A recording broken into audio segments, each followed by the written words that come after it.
noite a todos, bem-vindos. Boa noite, bom dia aos internautas, boa tarde, onde quer que eles estejam, né?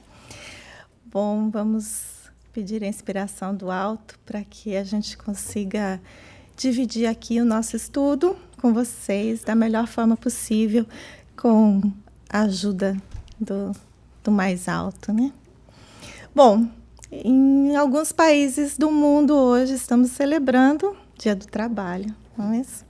Então, fizemos um estudo, uma reflexão para dividir aqui com vocês sobre o que é o trabalho para nós no Espiritismo. Né?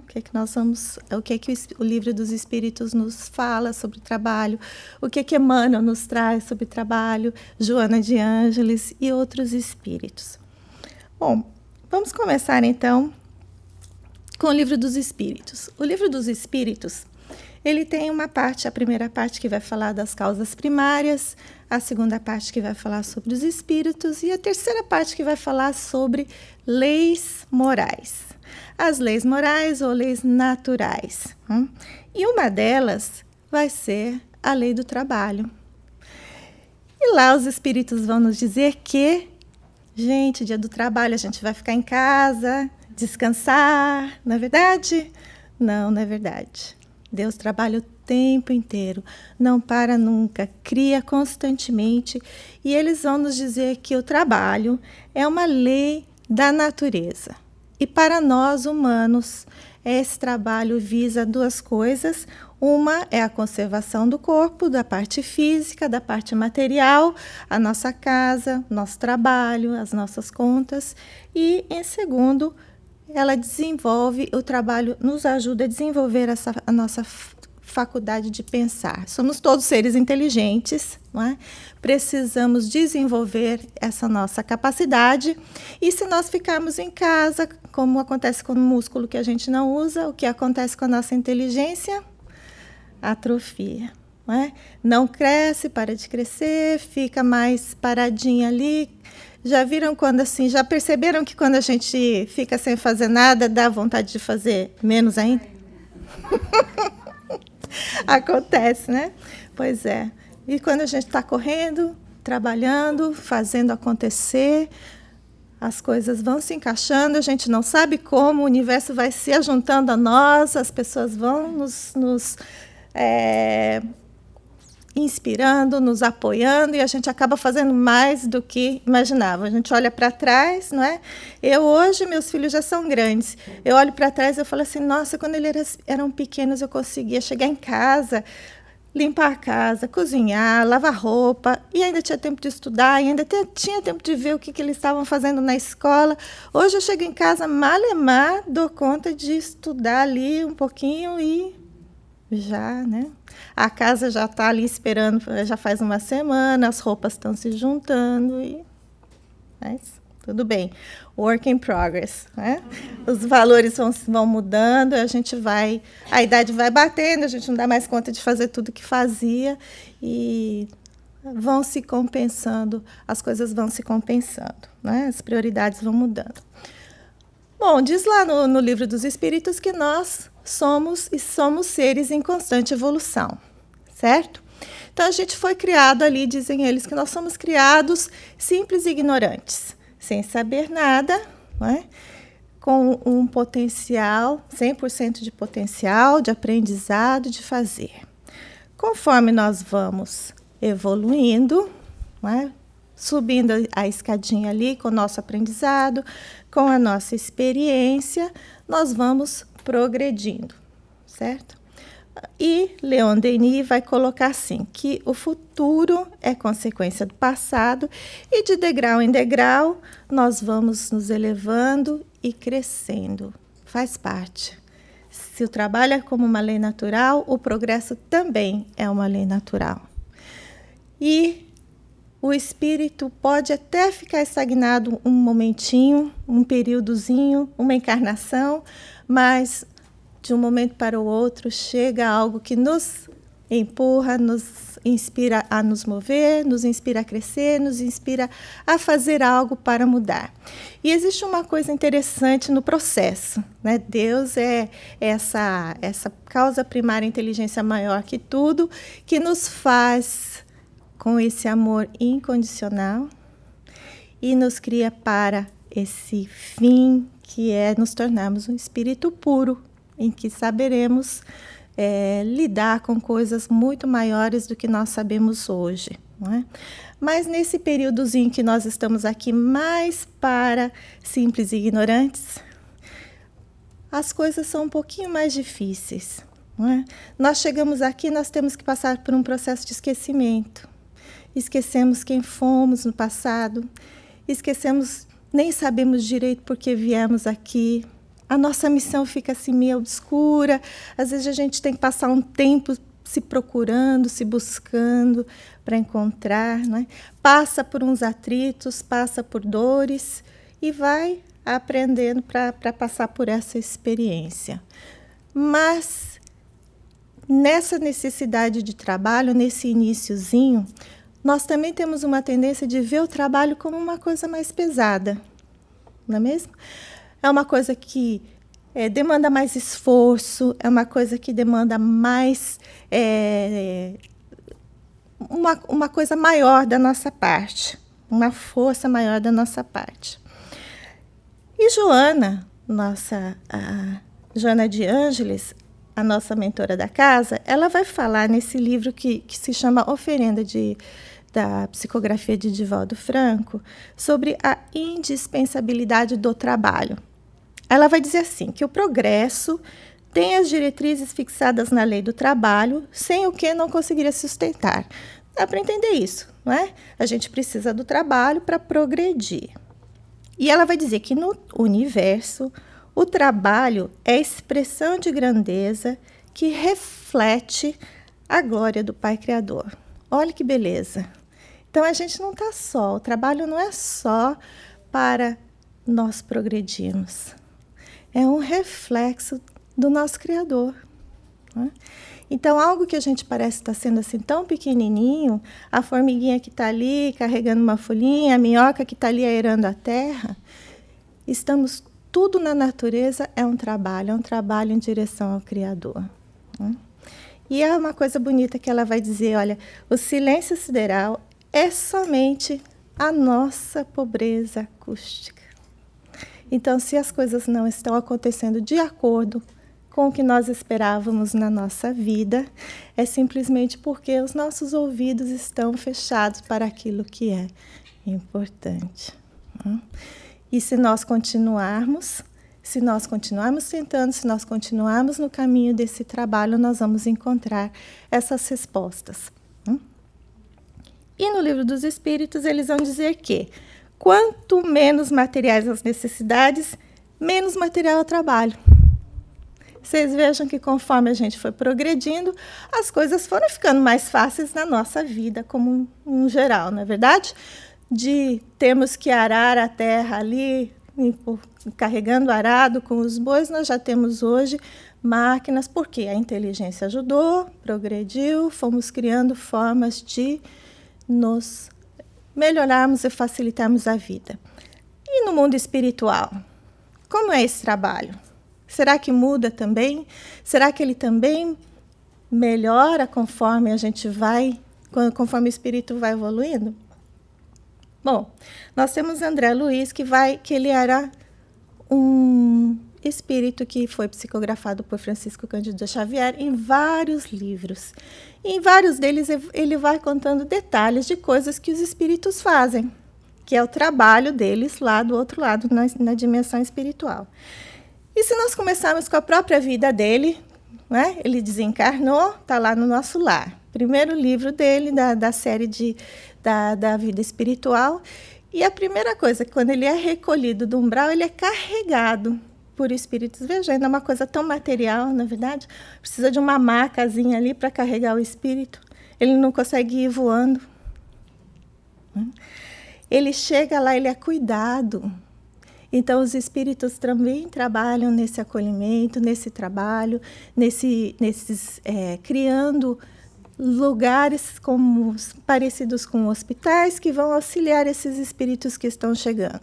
Chegam com dor, eles são cuidados, são tratados. Né? Temos aulas no mundo espiritual, em que nós podemos, inclusive nós encarnados, enquanto dormimos, podemos nos desdobrar e assistir uma aula.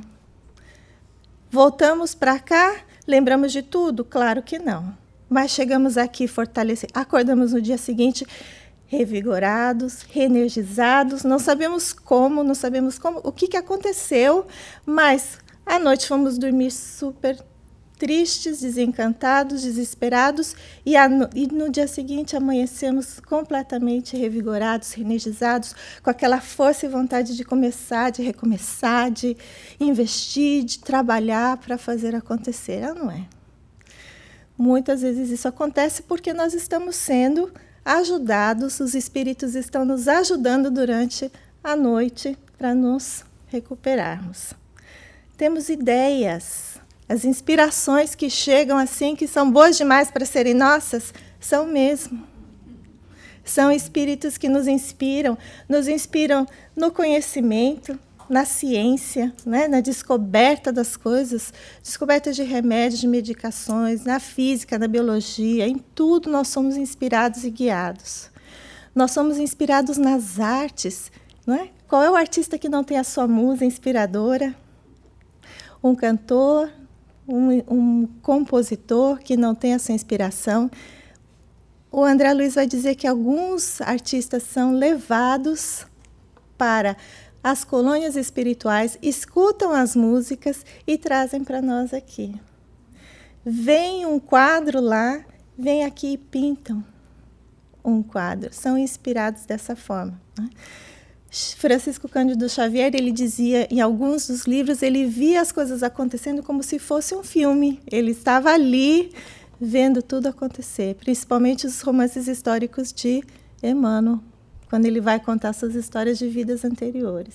Né? E no Livro dos Espíritos, existe uma pergunta que fala assim, nós somos influenciados, nós encarnados somos influenciados pelos espíritos? E os espíritos vão dizer assim, muito mais do que vocês imaginam. Muitas vezes, somos nós os espíritos que tomamos as decisões para vocês. Olha lá, somos ali as pecinhas do Lego. Então, qual é o espírito que nós estamos chamando para perto de nós, para nos influenciar? Que seja da melhor forma possível. Qual é o trabalho, qual é o serviço que nós estamos fazendo para chamar para nós esses espíritos que nos vão influenciar a percorrer um caminho melhorzinho, mais reto?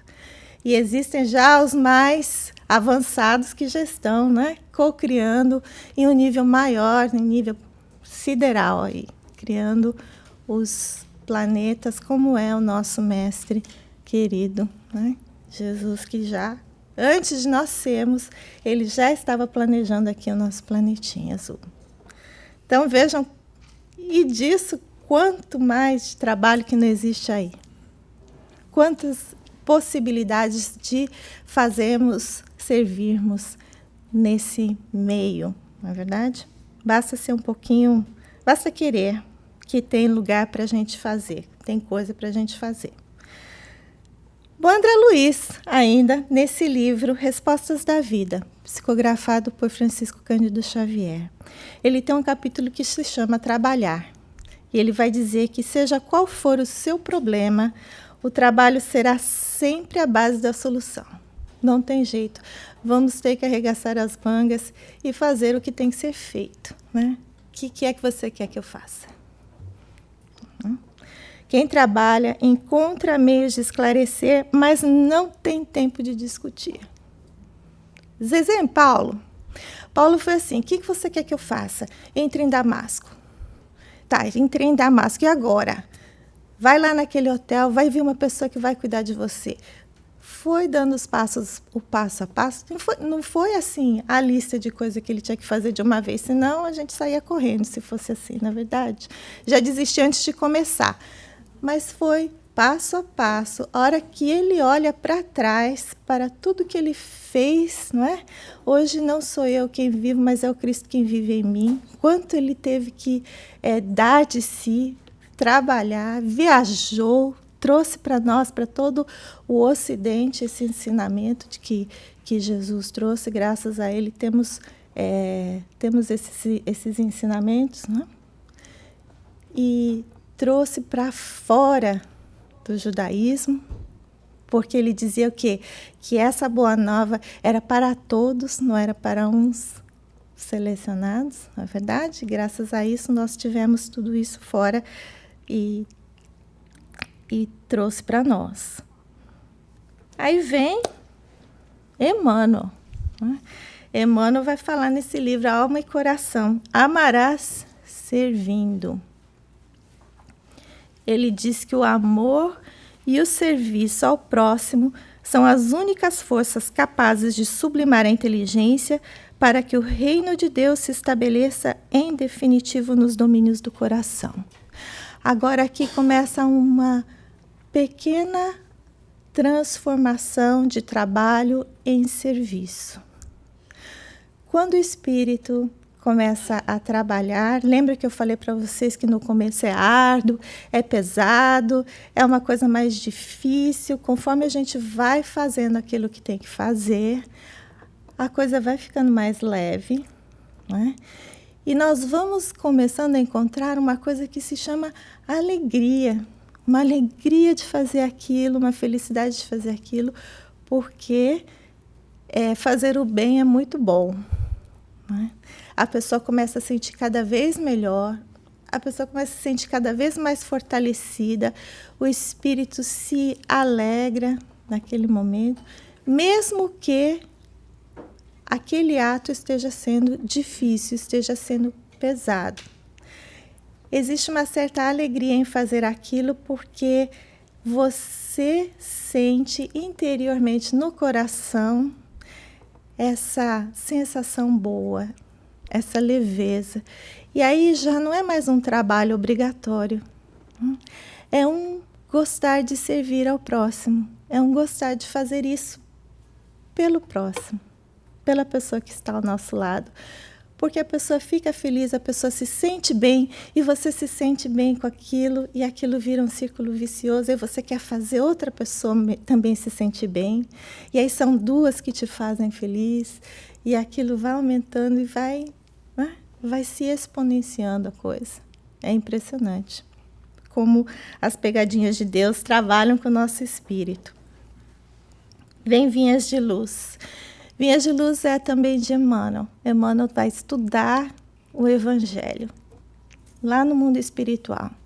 E ele vai trazendo esses versículos, né, e mostrando para a gente uma nova forma de interpretar, uma nova forma de entender, uma nova forma de ver aquele ensinamento que foi trazido para nós há tanto tempo. Mas que nós estamos aqui engatinhando, né, para tentar entender melhor. Ele vai dizer assim, nosso trabalho. Apresentemos nosso trabalho ao Senhor diariamente, todos os dias, e peçamos a Ele que destrua as particularidades em desacordo com seus propósitos soberanos e justos, rogando-lhe visão e entendimento.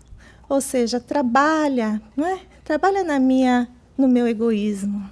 Me ajuda a controlar o meu orgulho.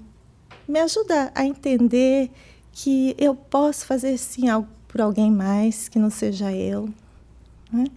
Me ajuda a controlar essa coisa de ser para mim, para os meus, tudo para mim, tudo para os meus, né?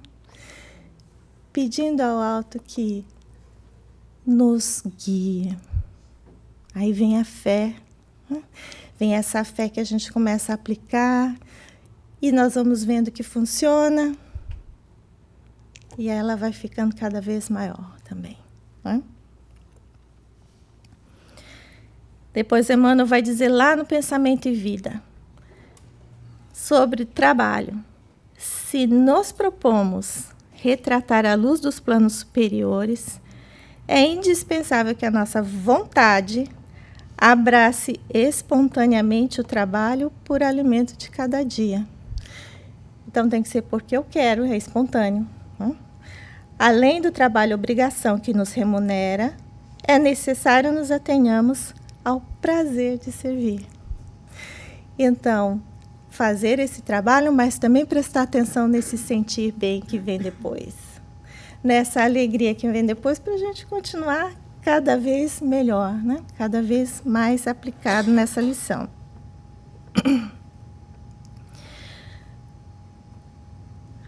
Lá em Lucas, ele vai contar para a gente que Lucas foi conheceu o cristianismo através de Paulo em Antioquia. Ele não foi um apóstolo direto de Jesus, não foi do grupo direto. Mas Paulo pediu a ele que escrevesse sobre a vida de Jesus e os ensinamentos. Então, Lucas foi visitar Maria, mãe de Jesus, foi falar com todos os apóstolos que ele conseguia, foi entrevistando todo mundo para recontar essa história. E ele vai contar que na última ceia houve uma certa contenda ali. E Humberto de Campos também, o irmão X, vai contar na Boa Nova. Tem um capítulo que se chama A Última Ceia.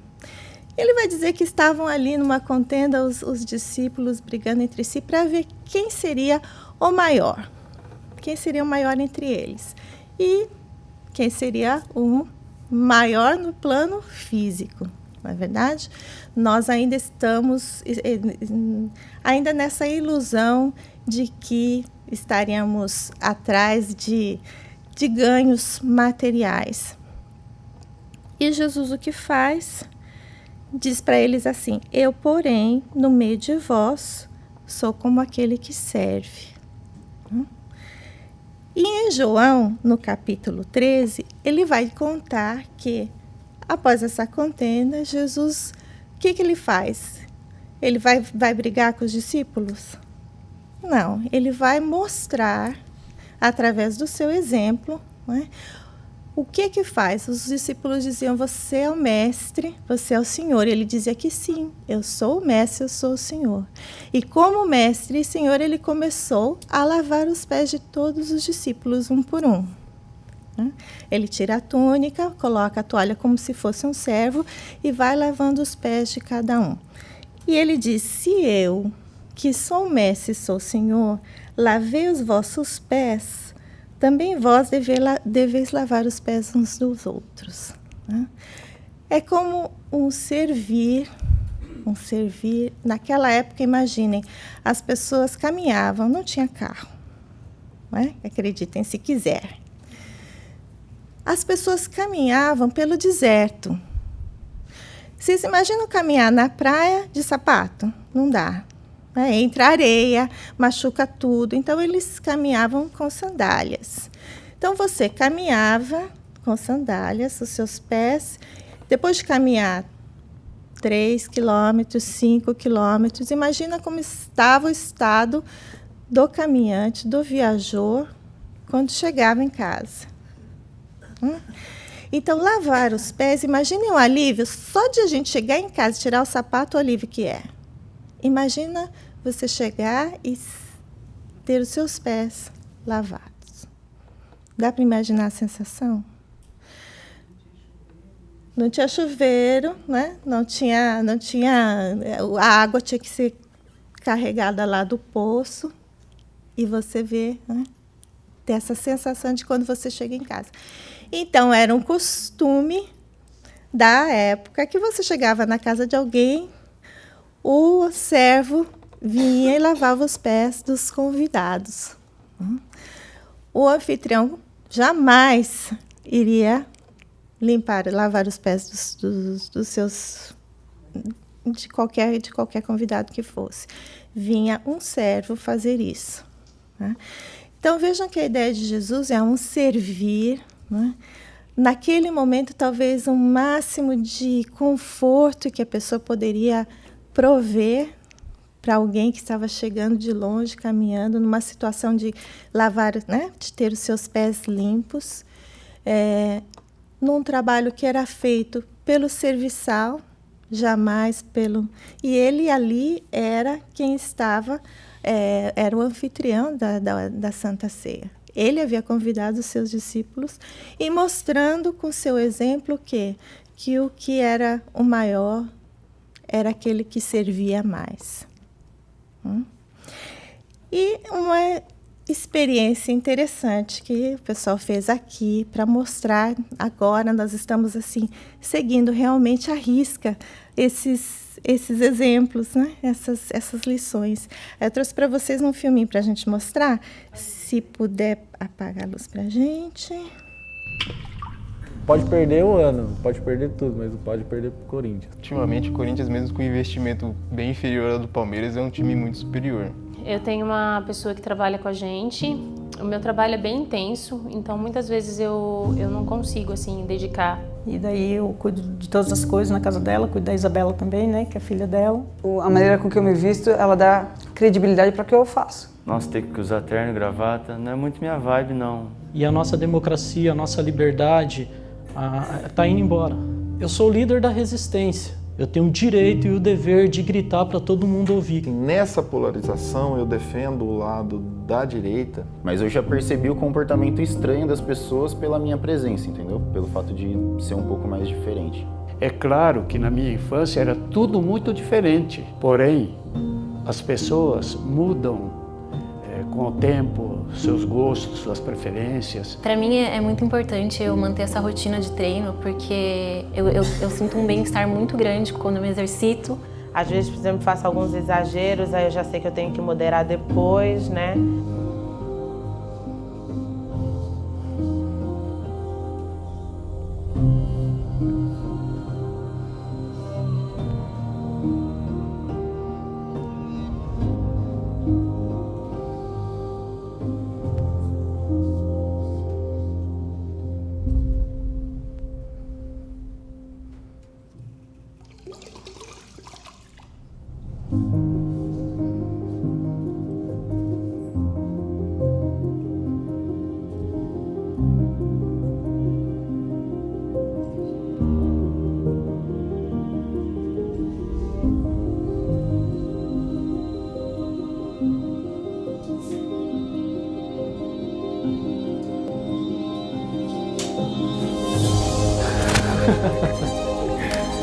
E aí, cara?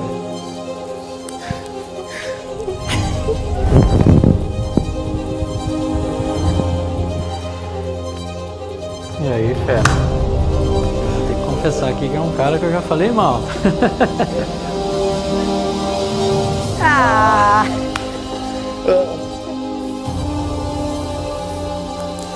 Prazer, Kaique.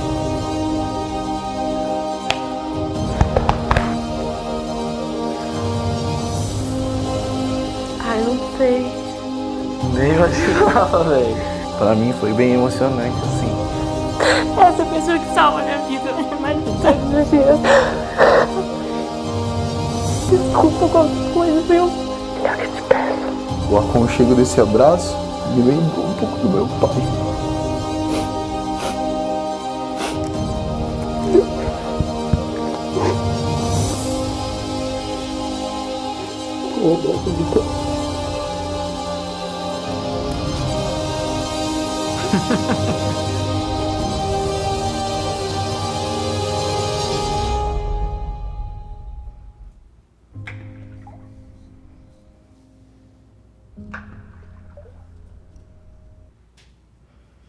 Então, de lavar aos pés, um abraço, um entendimento de almas, não é verdade?